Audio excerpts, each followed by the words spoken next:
Қайырлы күн достар, сіздермен Әсем. Бүгін ірімшік және шұжық қосылған өте дәмді кекс жасаймыз. Кексімізге керекті заттар: ірімшік және қамыр қопсытқыш, ұн, сүт, жұмыртқа, сұйық май қажет. Ыдысқа жұмыртқамызды жарып, үстіне тұз салып араластырамыз. Одан кейін сүтімізді құямыз.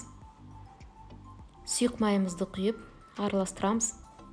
Ұнымыз бен қамыр қопсытқышымызды араластырып, ұнымызды екіге бөліп саламыз. Осылай венчиктің көмегімен араластырып, өткіштен өткізілген ірімшігімізді салып араластырамыз. Одан кейін шұжығымызды салып араластырамыз. Формамызға дайын болған қамырымызды саламыз.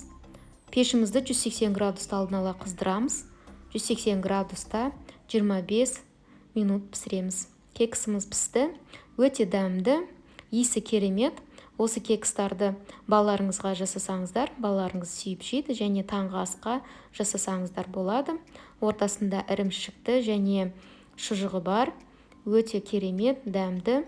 Осындай дәмді кекс балаларыңызға дайындаңыздар. Өте оңай, тез жасалады. Менің каналыма лайк басып, комментарий жазуды ұмытпаңыздар. Келесі кездескенше.